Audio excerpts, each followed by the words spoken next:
Good evening, everybody. I want to invite you to open up to Numbers 25, and when you get Numbers 25, mark it so you can come back to it quickly, and then go to Revelation chapter 2. It has been a great day. 2 families placing membership. It's wonderful. Been able to come back and worship. And Bud and Barbara are able to be here tonight. They couldn't make it this morning, but here they are sitting right there. Yeah, we're talking about you. We prayed for you this morning. We'll talk about you tonight.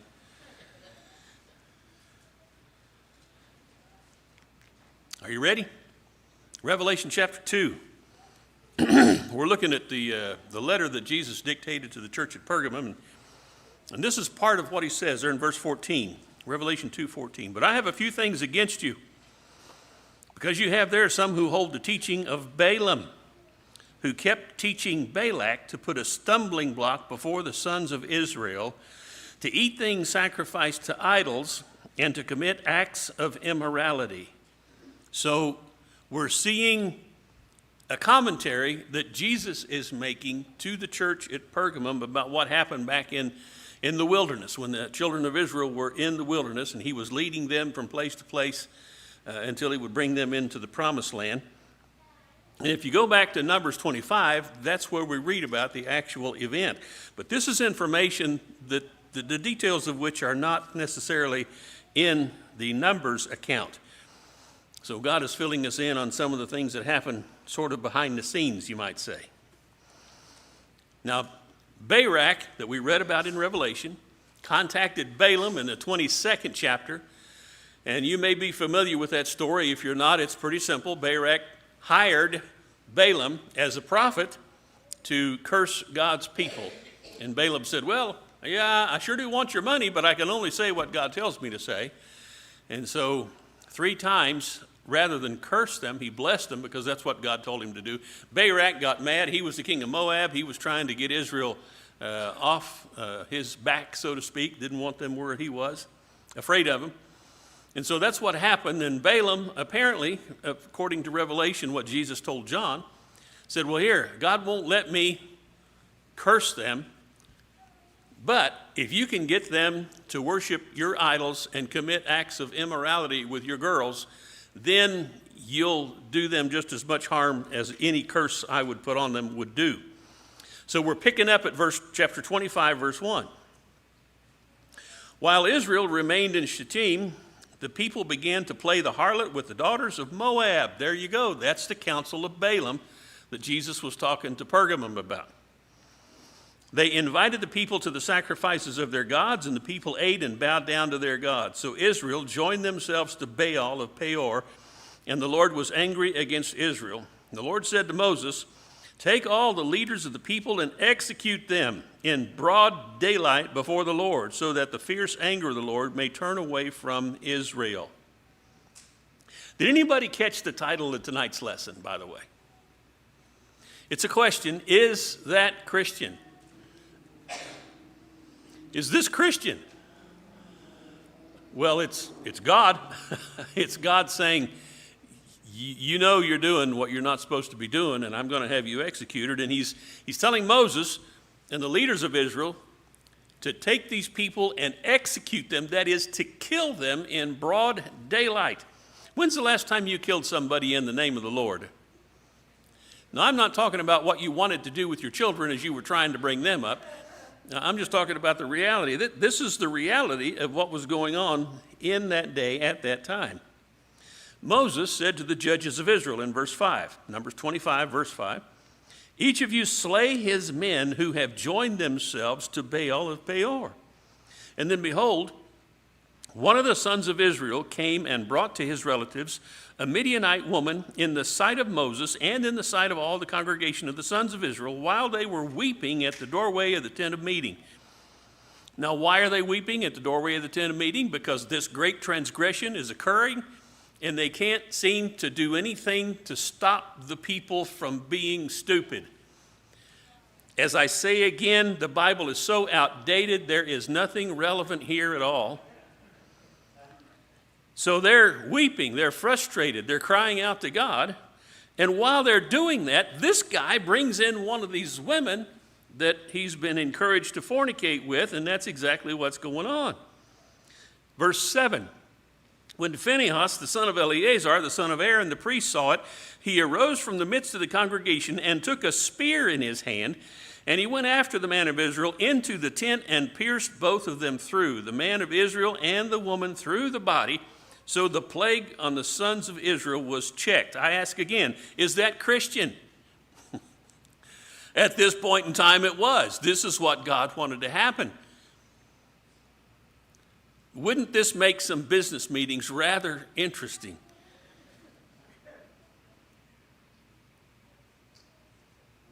The plague was checked, but it says those who died by the plague were 24,000.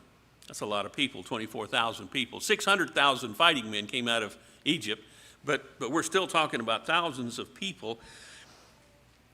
And you know what the danger was. God was trying to bring these people out of bondage and into a promised land, give them a law to make them a people holy unto himself. And he is a jealous God. He's not going to share these people with anybody else, any other God. Yeah, you can worship me, you can worship those other gods too, as long as you put me first. No, nothing like that.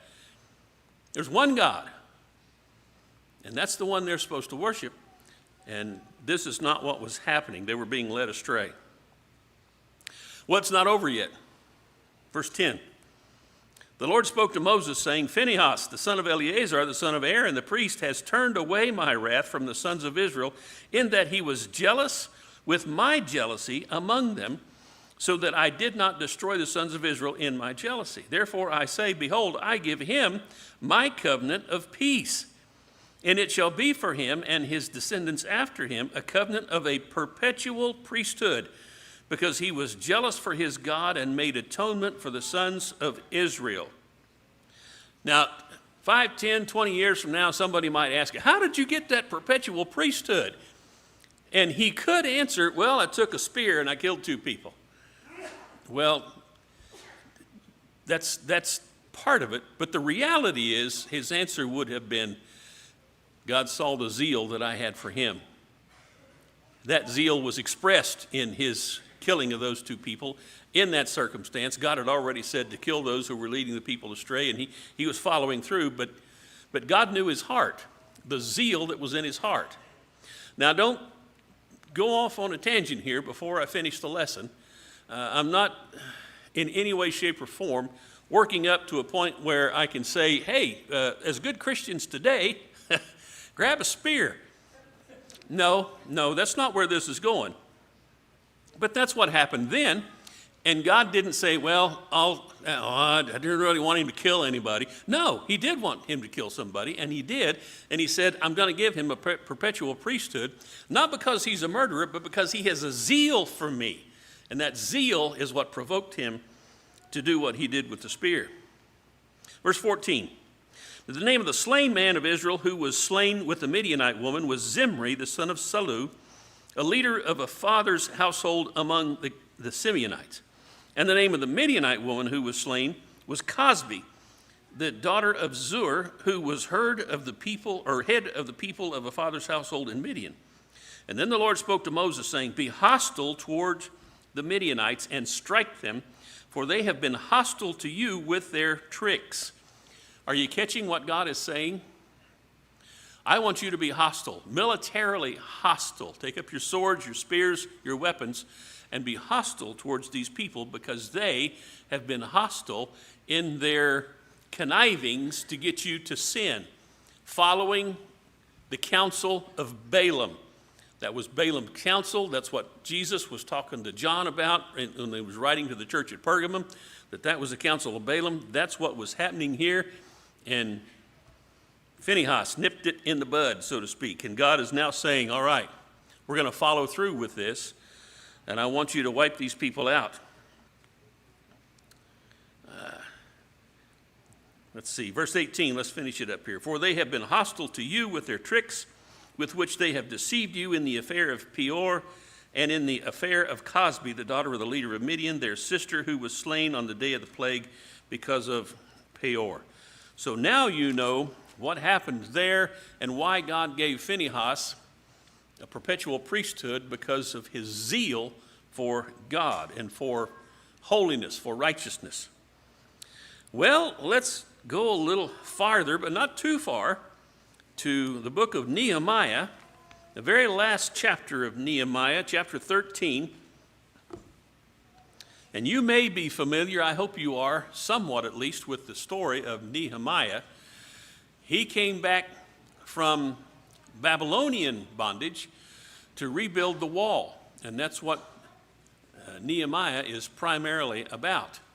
And so he has a contingent, thousands of Israelites who have come back, but they are not keeping the will of God as they should, and that's what comes out here at the close of the book. This is chapter 13 of Nehemiah and verse 23. In those days, I also saw that the Jews had married women from Ashdod, Ammon, and Moab. Do you remember the origin of the Ammonites and the Moabites? Back in Genesis 19, God wiped out Sodom and Gomorrah. And Lot fled with his wife and 2 daughters. And what happened to Lot's wife? Right. People who don't know anything about the Bible probably know what happened to Lot's wife. She turned around, turned into a pillar of salt. So the daughters said, you know what? We don't want our dad's name to die out, so we're going to have children with him, get him drunk and have children with him, and that way his name will continue, and that's what they did. That's another R-rated chapter in the Bible. But those 2 boys were Moab and Ammon, and that's where the Ammonites and the Moabites came. Now that doesn't mean they were automatically a bad people. Who's a very famous Moabite in the scriptures? Incidentally, she's in the lineage of Jesus. Her name is Ruth. She was a Moabitess. But in this particular instance, these guys have married women, and the Moabites and the Ammonites are not practicing godliness. They're certainly not practicing the law. And so this is what Nehemiah says to them. I saw that the Jews had married women from Ashdod, Ammon, and Moab. As for their children, half spoke in the language of Ashdod. None of them was able to speak in the language of Judah, but the language of his own people. So I contended with them and cursed them and struck some of them and pulled out their hair. Are you seeing this happening in your mind? They're having a gathering. Nehemiah says, get the guys together. I need to do some talking here. And as he's talking to them and telling them what they've done, he begins to curse. And he begins to strike them. And he begins to pull out some hair. Wouldn't you like to see just a 30-second video? You know, what's going on here? Now, is that the Christian thing to do? There's no further commentary on this. The Holy Spirit just said, write it down. This is what happened. And by the way, this is at the end of the book. So it says, verse 25, finishing it up, you shall not give your daughters to their sons, nor take of their daughters for your sons or for yourselves. Did not Solomon, king of Israel, sin regarding these things? Yet among the many nations there was no king like him, and he was loved by his God, and God made him king over all Israel. Nevertheless, the foreign women caused even him to sin. What's this all about? Where is Nehemiah's zeal coming from, if not for his fervent desire for purity among God's people? That's what it was in the day of Phinehas. A zeal for God and for purity among God's people, for righteousness to prevail. There was an influence coming into his people that God did not like, and he had already ordained that those who were leading that sinfulness be put to death, and Phinehas took the initiative and killed those 2 people right there, and God says, I'm giving you a perpetual priesthood because of your zeal for me, not because you're a fellow looking for an opportunity to do violence. It wasn't that. It was about his zeal for God. And in this case, Nehemiah's zeal for God is what got him back to Jerusalem in the first place. And now he's looking about and he's saying that some of those he's brought back with him to reestablish Judaism in Jerusalem are not being faithful practicers, keepers of the law. And so he contends with them, he curses them, he slaps them, strikes them, tears out their hair, and it's, very interesting situation as I read it here, but it's all based on leaders of God's people wanting righteousness to prevail and to prevent this kind of insidious evil from coming in among God's people. John chapter 2. One more.